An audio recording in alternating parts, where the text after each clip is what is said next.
আপনারা জানেন জান্নাতের মধ্যে একটা মাহফিল হবে, সেমিনার হবে। সেখানে আল্লাহ জান্নাতীদেরকে নিয়ে একটা মাহফিলের আয়োজন করবেন। জান্নাতি শ্রোতা হবে আর বক্তা হবে তিনজন। প্রথমে বিশেষ বক্তা হিসেবে থাকবেন হযরত দাউদ আলাইহিস সালাম। দাউদ আলাইহিস সালামের কুরআন নাযিল হয় নাই, দাউদ নবী কোনদিন কুরআন পড়েও নাই। তারপরে আল্লাহ সেদিন তাকে ইলম দিবেন, তিনি দাউদ নবী সূরা তোহা থেকে তেলাওয়াত করবেন। তাফসীরে এসেছে দাউদ নবী যখন কুরআন থেকে তেলাওয়াত করবেন তার একটা গলা থেকে, একটা কণ্ঠ থেকে 80 রকম সুর বের হতে থাকবে। জান্নাতীরা দাউদ নবীর কণ্ঠে তেলাওয়াত শুনে তো পাগল, বলবে আল্লাহ কি তেলাওয়াত শুনতেছি, আমরা তেলাওয়াত শুনে শুনে জান্নাতে থাকতে চাই, আর কিচ্ছু চাই না। আল্লাহ বলবে এর থেকে কি সুমধুর তেলাওয়াত শুনতে চাও না?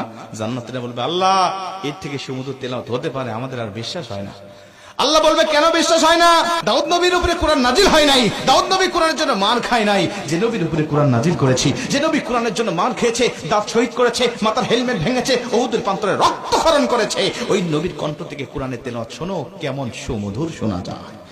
আমার নবী যখন সূরা ইয়াসিন থেকে তেলাওয়াত করবেন জান্নাতীরা তো পাগল হয়ে যাবে, বলবে আল্লাহ কোনো হুর চাই না, কোনো গিলমান চাই না, কোনো নাজ নিয়ামত, কোনো শরাব, কোনো ঝর্ণা, কোনো কিচ্ছু চাই না। আল্লাহ শুধু নবীর কণ্ঠে তেলাওয়াত শুনে জান্নাতে হাজার হাজার বছর আমরা কাটিয়ে দিতে চাই। আল্লাহ বলবে জান্নাতি এর থেকেও কি সুমধুর তেলাওয়াত তোমরা শুনতে চাও না? জান্নাতীরা বলবে আল্লাহ এর থেকে সুমধুর তেলাওয়াত হতে পারে, এটা আমাদের আর বিশ্বাসই হয় না। জান্নাতীরা কেন বিশ্বাস হবে না বলো? আমার নবীকে কণ্ঠ দিয়েছি আমি আল্লাহ নিজে, আমার দাউদকে কণ্ঠ দিয়েছি আমি আল্লাহ নিজে, কিন্তু আমার গলায় কত কণ্ঠ রেখে দিয়েছি জানো না? আমি আল্লাহ নিজের কণ্ঠকে ওজার করে এখন তোমাদেরকে সূরা রহমান থেকে তেলাওয়াত করে শোনাতে চাই।